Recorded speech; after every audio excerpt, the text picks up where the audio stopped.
Welcome to the Sona PC Podcast with Rob Adamus here on YouTube and www.sonapcpodcast.com, the website. Took a little bit of a break.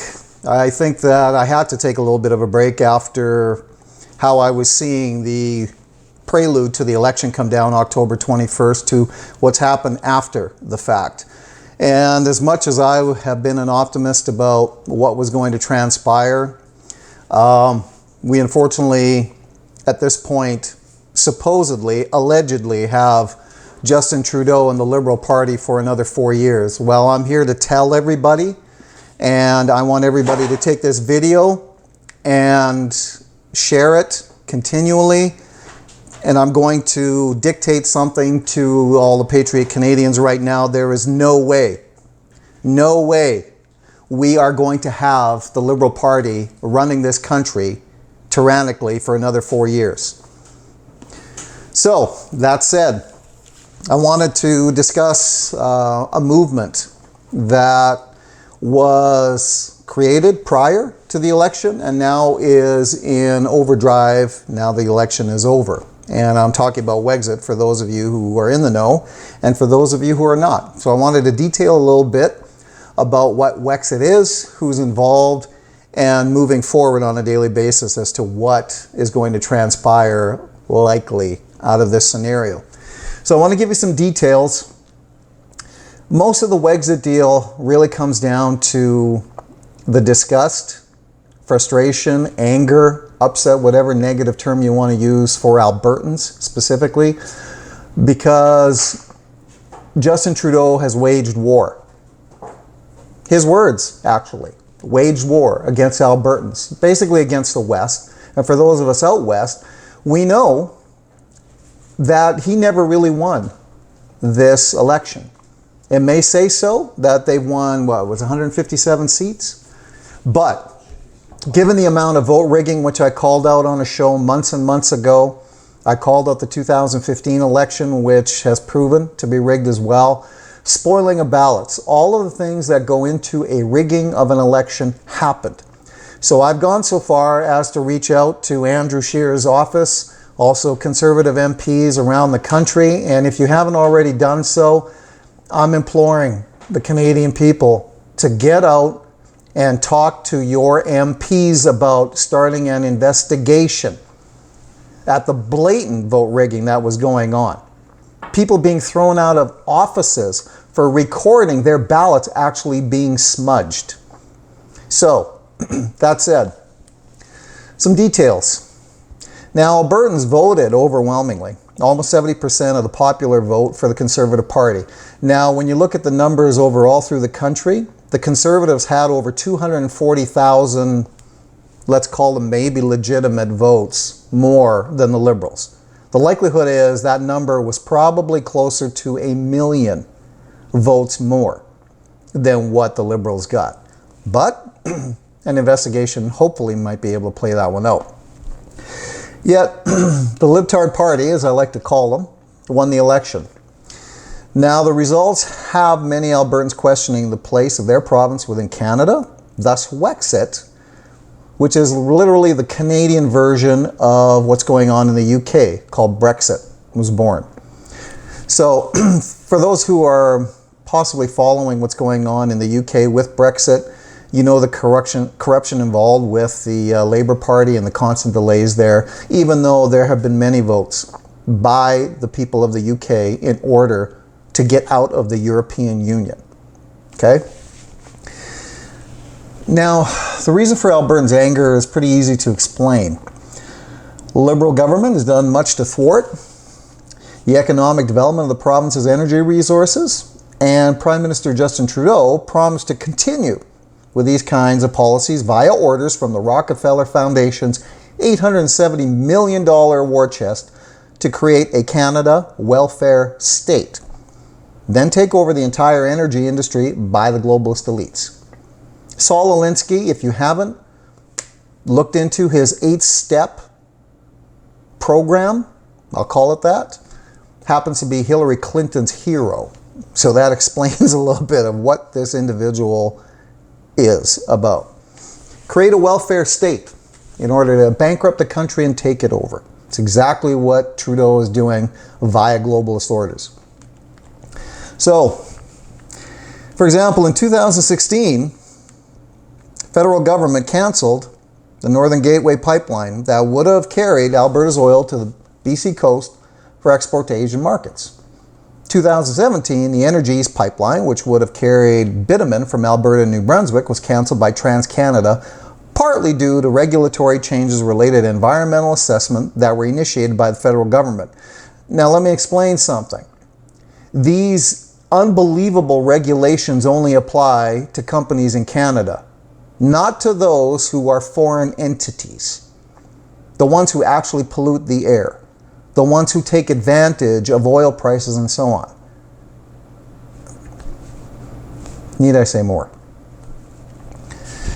Earlier this year, Liberal government passed Bill C-69, dubbed by Alberta Premier Jason Kenney as the No More Pipelines Bill, and Bill C-48, which bans tanker ships from carrying Alberta bitumen along BC's northern coast.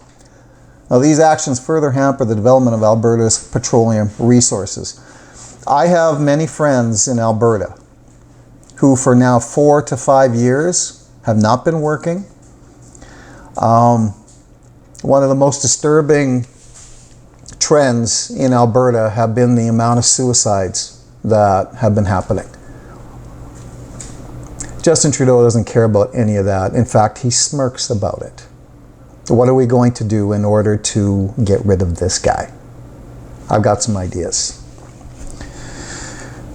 Together, these policies mean there will be substantially less economic activity in Alberta, leading to fewer jobs, which we know have been well over 100,000 jobs lost in that industry, and lower royalty revenue for the provincial government. In short, they'll result in less prosperity and lower standards of living. The amount of empty houses, empty apartments, it's third world country now. My heart goes out to Alberta.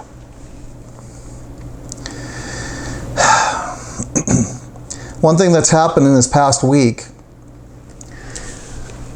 a lot of companies were already moving out of Alberta and out of Canada because of this. And because of his re-election, and Canada, who's been here for a long, long time, Citadel, tons of companies are leaving for the US. Why? Because President Trump understands to allow provinces, in our case, states in his case, take away the regulations that hinder industries and allow them to flourish, and an entire country flourishes. We don't have that yet, but we will. Mark my words. I'll go to my dying breath in order to make this happen.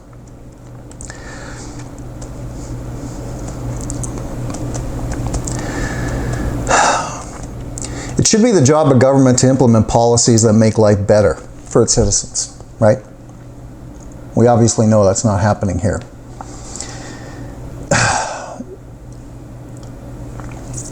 It's clear why some Albertans have become interested in the idea of separatism. Now, Peter Downing, who's former military, former RCMP, I've had some conversations with Peter. He's been all over the news in the last while.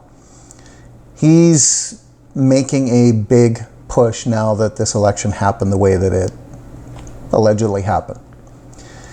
And on Facebook alone, there were a number of groups that formed and have now 300,000 plus members within a couple of days. That explains the feelings around what's going on here. Now, in the early 80s, Albertans witnessed a separatist movement, oddly enough, by guess who? Pierre Trudeau. Another familiar name. That led a Liberal government where they implemented the National Energy Program, which amounted to an attack on Alberta's oil industry. Now, separatist meetings were well attended, and a separatist MLA was elected to the Alberta legislation in a 1982 by-election. Strange as it may seem, Pierre Trudeau is the father of Alberta separatism, much in the way Quebec separatism has always been a thing for many, many decades. The current manifestation of Alberta's separatist movement has a noteworthy advantage over that of the 80s, namely a constitutional and legal pathway to provincial independence.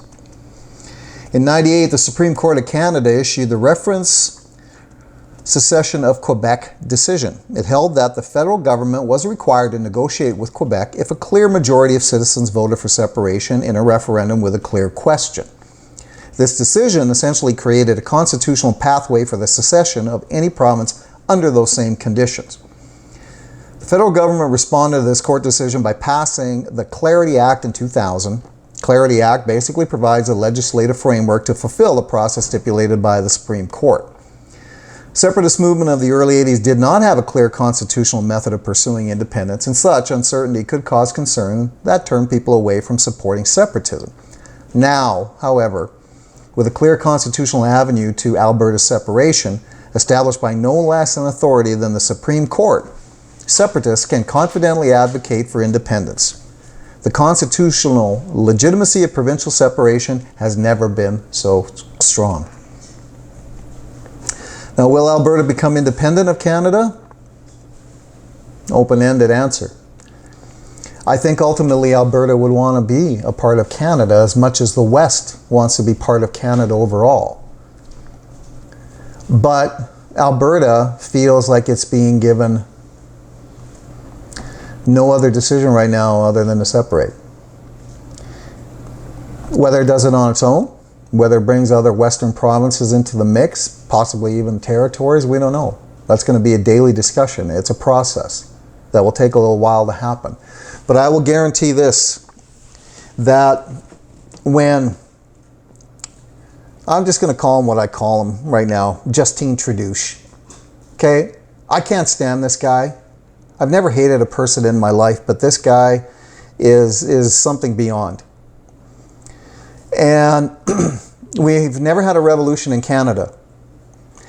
We had a rebellion in 1837, 1839. I can tell you right now, the revolution is actually on because he war against not only Alberta but Ontario in words that he stated. As I said earlier, he wages war against Alberta and Ontario. What kind of prime minister or president or whatever, quote, leader of a country says those types of things? Well, obviously for those of you who watch this show, you have a specific sentiment, ideology that's certainly a lot more awakened than what we see out there. And I can understand, believe me, the comments that have been made on social media for the last week and a half against Eastern Canada. Well, I'm just going to throw this out there, everybody. I know a lot of people from Eastern Canada who either still live there or moved out this way, and their cultures almost dictated voting Liberal. But then there are those who absolutely detest the Liberal government because of what they've done in these 4 years, and they didn't vote Liberal. I hope that the use of guns in a revolution is always the last step in a revolution, because studying what revolutions have been about and in mankind's history, not people kind, mankind, steps that have been taken in order to take down this country have already been happening for 4 years. So whether you want to believe it or not, we are in a revolution. It's up to you, citizens of this country. Are you going to sit back and be the sheeple? Or are you going to do what, like Hong Kong protesters are doing against the Chinese Communist Party, who have killed over 115 million of their own people in history, more than the Nazis, the Russians, all the usual ones we hear in mainstream media. Isn't it interesting that Hollywood, the NBA, all these Chinese-led, by the way, Chinese-owned organizations all side with the Chinese Communist Party. Well, the protesters in Hong Kong have been going on for 22 plus weeks now. Good on them. Keep it up. I'm on your side. We have to do the same. You got 37 million Canadians in this country against what? 157 not duly elected Liberal MPs? Who do you think has the numbers? We do. So get out there this week. If you haven't already called the MPs, as I told you, call them. Demand an investigation into the vote rigging. Get out there and take action. And I keep saying this because it's necessary. Sit back, nothing happens, you get steamrolled. Take action. It's like the Berlin Wall coming down. People didn't want to be repressed. Anyway, I thank you for listening in. I promise I won't take a month and a half next time for the next video, but I needed a little bit of a break from this. And please, get out there. Share factual information wherever you get it from. Do your own research, the mantra of the show. And I hope to continue to grow the show. I've been so humbled by everybody who are the loyal followers and who've shared all the videos, talked to me on social media. And I'm making a big step with all of this.